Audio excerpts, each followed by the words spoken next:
You know what students going to top schools aren't doing this summer? Going to parties. Losers. No, I'm just kidding, obviously. They're more nerds than losers. But whether you want to get into an Ivy League or a state school, using your summer vacation to outpace your competition will vastly increase your odds of acceptance and the scholarships you'll receive. I've personally seen it happen countless times. In this video, I'm going to detail exactly how to maximize your summer even if you have nothing lined up. The first thing I encourage you to consider is pursuing a project related to your intended major or interests. One of my favorite ways to differentiate your application is demonstrating leadership and initiative. And personal projects comprise a big part of Mooshly's Catalyst program where there's no room for error. The reality is admissions are harder than when I went to school, and they're way harder than when your parents went to school. And you should definitely tell them that when you're asking for a favor. But my point is you're vying for spots against a highly competitive international pool, and being smart is not enough. You have to have Riz. Cut. What are you, stupid? Colleges reject thousands of qualified applicants every year and like it. So let me give you some insight. If I'm an admissions officer, I want to see a motivated student who created opportunities for themselves. Joining a club at school or participating in sports are good, but the best applications highlight personal initiative. I'm looking to admit students who demonstrate that they will add to my campus without much investment. You could publish a blog, have your parents help you incorporate a business, organize a community event, develop an app, lose a bunch of money in the stock market. No, I actually don't think you can do that until you're 18, but the scope of what you can do falls outside this video. Just know that admissions officers love applicants who show independent initiative over time. And it's probably easier than you realize to tackle a project. Google vibe coding. Look up how to self-publish a book and get your family and community to purchase a certain amount of copies. Check out cost-effective solutions for websites. And all this hands-on exposure to your interests will clarify your career path. Do you really want to work in finance, or do you just like Patagonia? Most students change majors in undergrad, and that's fine. I didn't, of course, because I'm a gift from the divine, but the earlier you can identify what you want to do, the better.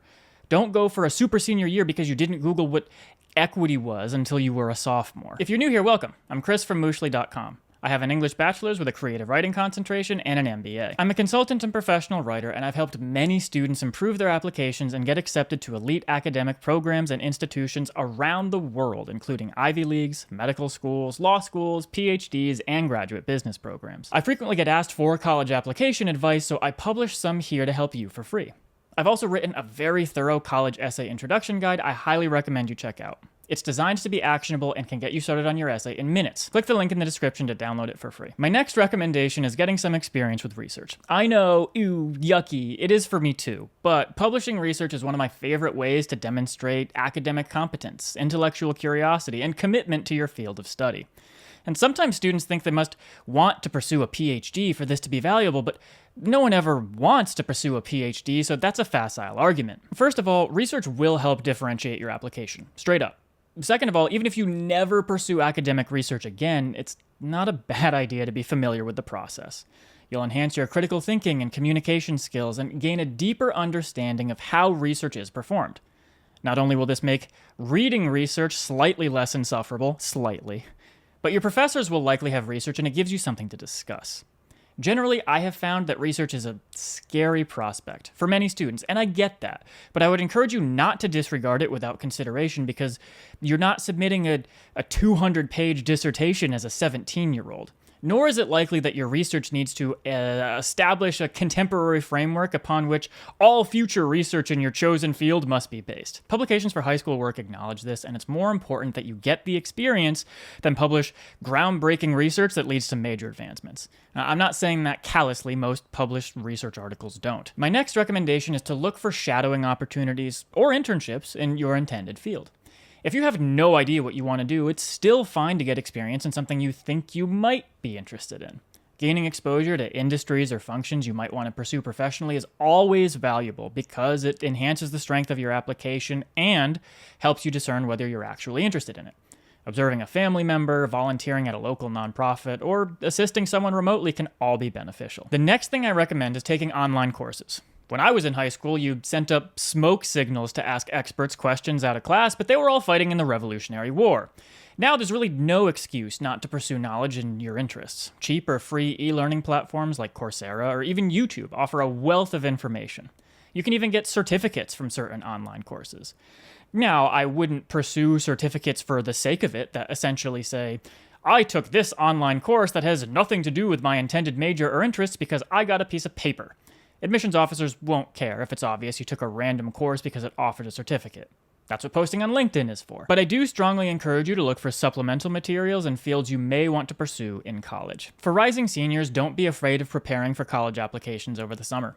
You don't have to have every essay and supplemental essay written, but having some practice and maybe realizing early that your perfect topic about grandma's influence might not be the strongest essay is beneficial. And it will take some of the pressure off the applications during the school year when you've made the major mistakes early. There's more I would recommend overall, like volunteering and test and academic prep, but I'm going to leave you with 2 final solid options. First, go to parties. And show this video to your parents. Your summer should not be spent isolated in a room burning yourself out. You'll have the rest of your career for that. No matter what you do, soft skills, on average, are stronger predictive factors for success than hard skills. I'm an introvert. I can be socially awkward. I once walked up 6 flights of stairs because I didn't want to ask the receptionist how to use the elevator. You would think you just press the up button. And then you know what, actually? The door in the stairwell was locked, so I had to walk all the way back down and ask anyway. So, I encourage you to refine your social skills early and continue honing them throughout college.